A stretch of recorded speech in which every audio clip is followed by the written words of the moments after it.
शिव की नागेश्वर ज्योतिर्लिंग भारत के 12 ज्योतिर्लिंगों में से एक गुजरात के द्वारका धाम के पास स्थित है। इसकी कथा भगवान शिव की महिमा और भक्ति से जुड़ी है।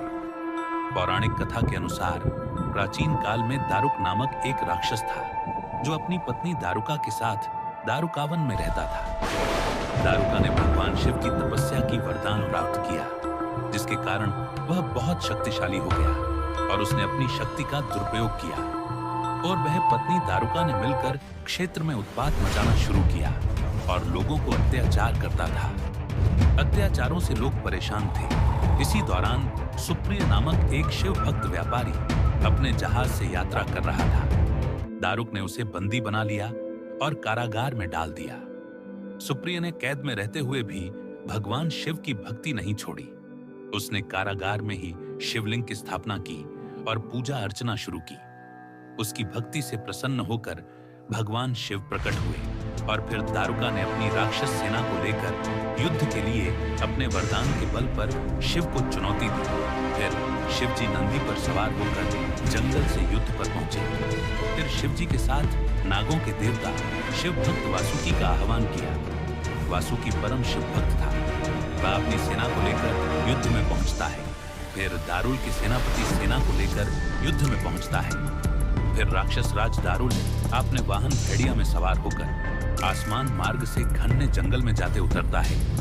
राक्षस दारुल ने शिव को मरवाने के लिए अपने वाहन भेड़िया को और नरभक्षी भेड़िया को भेजता है। नरभक्षी भेड़िया उस दारुका वन में एक महल में जाते हैं। फिर शिव जी भी नंदी पर सवार होकर आते हैं और नरभक्षी भेड़िया दीवार पर चढ़ जाता है।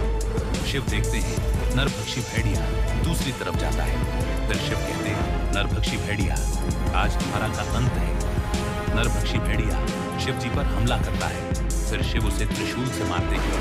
वह पुनः शिव पर ऊपर से हमला करता है। फिर शिव ने त्रिशूल से उसका वध कर दिया।